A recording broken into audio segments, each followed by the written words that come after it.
السلام علیکم ورحمۃ اللہ تعالی وبرکاتہ۔ الحمدللہ ثم الحمدللہ۔ محرم الحرام کا ماہ مقدس شروع ہو چکا ہے۔ ایک نئے سن ہجری کا آغاز ہوا۔ 1444 سن ہجری اللہ رب العزت نے ہمیں دیکھنا نصیب فرمایا۔ اللہ تعالیٰ اس سال کو امت اسلامیہ کے لیے خیر و عافیت والا سال رکھے۔ سامعین، یہ سن ہجری کا آغاز ہمیں اسلام کی تاریخ کو تازہ کر دینے والا ایک سال ہوتا ہے ہمارے لیے، اور سن ہجری ہمیں ہجرت مقدسہ نبی اکرم صلی اللہ علیہ وآلہ وسلم کی پیاری ہجرت مکہ المکرمہ سے مدینہ المنورہ کی طرف اور ایک نئے اسلامی نظام کے ساتھ اس دنیا کو منور کرنا، اس بات کی یاد دلاتا ہے۔ ہمیں چاہیے کہ ہم مسلمان ہیں اور اپنا نظام اور اپنا طریقہ رسول اللہ صلی اللہ علیہ وآلہ وسلم کے نظام کے تحت لے آئیں۔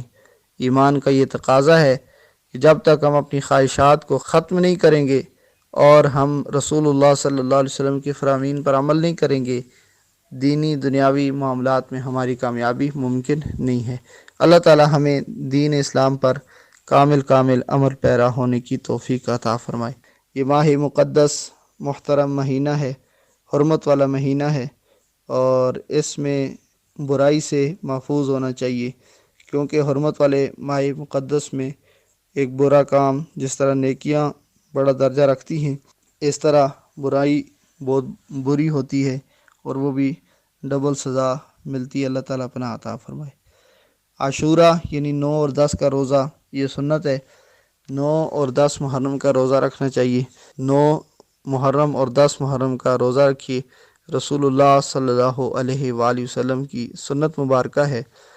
اور اس میں جس طرح ہجرت، میں نے کہا کہ ہجرت کی یاد آتی ہے، اور اسلامی نظام ایک مرتبہ تازہ زندگی اس کو دلانے کے لیے اور اسلامی نظام پر عمل پیرا ہونے کے لیے ہمیں محرم الحرام ہمارے افکار کو دستک دیتا ہے کہ ہم ایک نظام کے تحت اس دنیا میں زندگی بسر کر رہے ہیں، اور وہ نظام مصطفیٰ صلی اللہ علیہ وآلہ وسلم ہے۔ ہجرت کے ساتھ ساتھ یہ ماہ مقدس ہمیں آل بیت اطہار، نبی اکرم صلی اللہ علیہ وسلم کی آل بیت اور آپ کی قرابت داروں سے محبت کا تقاضا ہمارے اندر پیدا کرتا ہے۔ آل بیت کون ہیں؟ اللہ تبارک و تعالیٰ نے قرآن مجید فرقان حمید میں یہ ارشاد فرمایا ہے، انما یرید اللہ لیذھب عنکم الرجس اہل البیت ویطہرکم تطہیرا، کہ اللہ تو یہ چاہتا ہے اے اہل بیت نبوت کہ تمہیں ہر قسم کی ناپاکی اور پلیتی سے دور رکھے اور تمہیں خوب پاک فرما دے۔ اس آیہ مقدسہ کے تحت مفسرین کرام نے نبی اکرم صلی اللہ علیہ وآلہ وسلم کی آل بیت کا تذکرہ کیا ہے۔ قرآن مجید فرقان حمید کے اندر آل بیت ازواج پاک کو کہا گیا ہے۔ آپ قرآن مجید فرقان حمید کا مطالعہ کیجئے۔ سیدنا ابراہیم علی نبینا وعلیہ الصلاۃ والسلام کے قصے میں جب فرشتے آئے تو انہوں نے آپ کی ازواج کی طرف بھی یہ اشارہ کرتے ہوئے کہا کہ جب آپ کی بیوی نے تعجب کیا تو قرآن مجید سورۃ الہود میں ہے، قالوا اتعجبین من امر اللہ ورحمۃ اللہ وبرکاتہ علیکم اہل البیت انہ حمید مجید۔ فرشتے بولے کہ اللہ کے کام کو عجیب سمجھتی ہیں آپ، اللہ کی رحمت ہو اور اللہ کی برکتیں آپ پر ہوں اے نبی کے گھر والوں۔ تو اس وقت ان کی چونکہ زوجہ تھی، اس لیے ان کو آل بیت کہا گیا۔ تو قرآن مجید کی اس روشنی میں پتہ یہ چلتا ہے کہ ازواج آل بیت کے اندر داخل ہیں، تو رسول اکرم صلی اللہ علیہ وسلم کی تمام ازواج پاک وہ آل بیت کی آیت میں شامل ہیں۔ پھر قرآن مجید سے ہی اگر ہم سورہ قصص دیکھیں، حضرت موسیٰ علی نبینا علیہ الصلاۃ والسلام، ان کی والدہ نے جب انہیں دریائے نیل میں ڈالا تو ان کی ہمشیرہ نے جو جملے کے قرآن نے انہیں اپنی زینت بنایا، فقالت هل ادلکم علی اہل بیت یکفلونہ، کہ جب وہ بچہ فرعون کے پاس پہنچا اور دودھ پلانے کا مسئلہ ہوا تو وہ بولی کیا میں تمہیں بتاؤں ایسے گھر والوں کے بارے میں جو اس بچے کو، جو اس کے اہل بیت ہیں، جو بچے کو دودھ پلائیں۔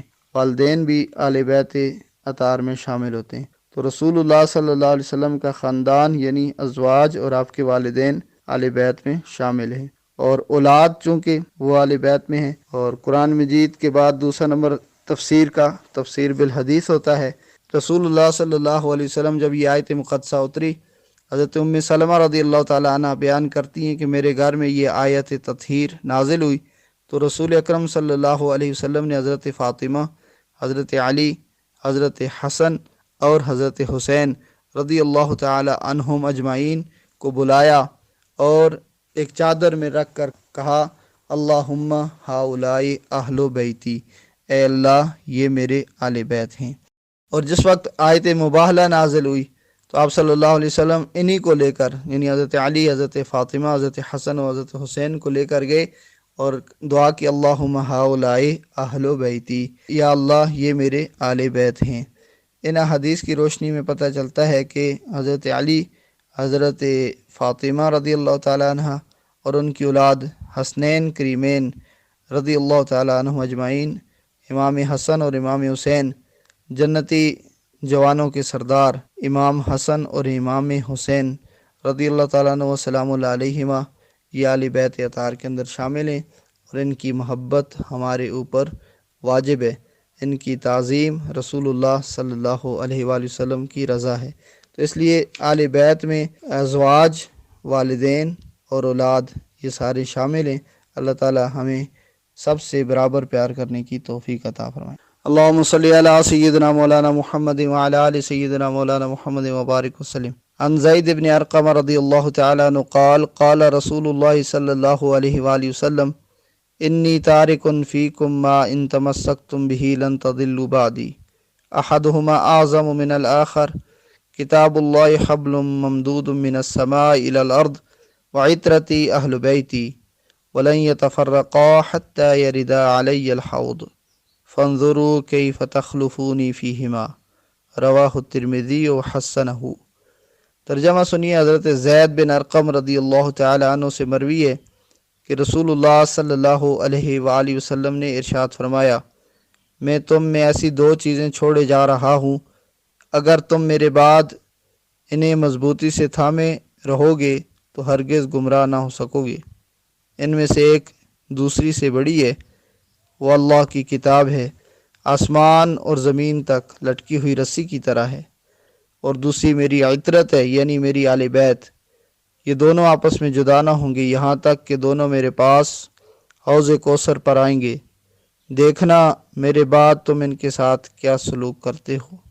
یہ روایت امام ترمذی نے اپنی سنن میں نقل کر کے اس کو حسن قرار دیا اور اس کا درجہ صحیح حدیث کے مطابق ہے۔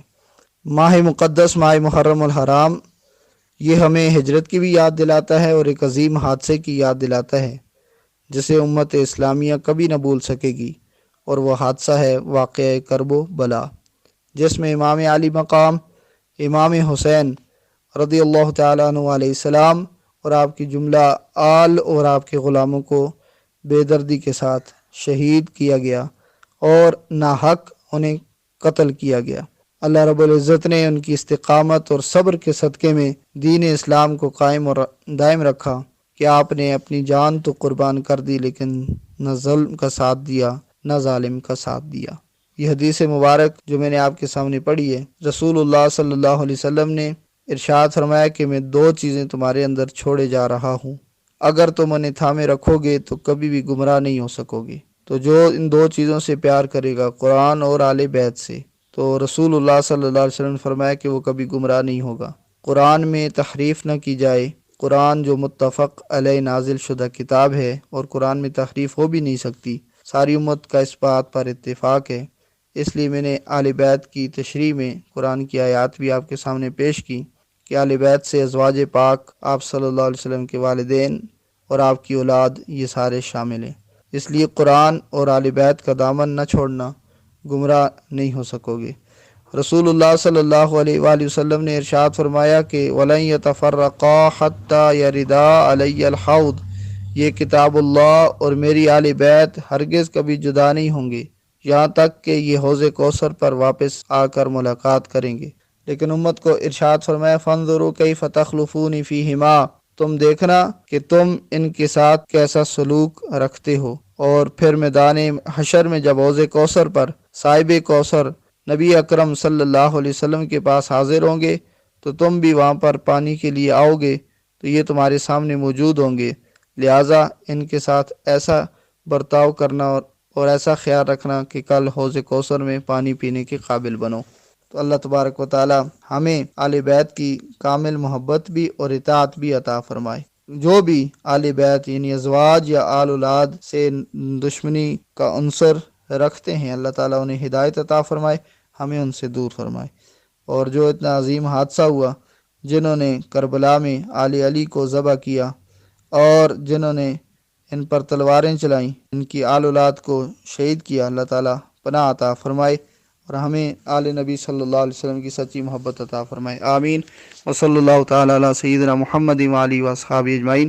آل بیت نبوت، نبی اکرم صلی اللہ علیہ وسلم کی ازواج پاک، آپ کی آل حضرت فاطمہ الزہرا سلام اللہ علیہ، سیدہ النساء اہل الجنہ، جنتی عورتوں کی سردار، آپ کی پیاری بیٹی لخت جگر نور نظر سیدہ فاطمہ رضی اللہ تعالیٰ عنہا ہیں، اور جنتی جوانوں کے سردار آپ کے نواسے امام حسن اور امام حسین ہیں، اور ان کی اولاد نبی پاک صلی اللہ علیہ وسلم کی محبوب ہے۔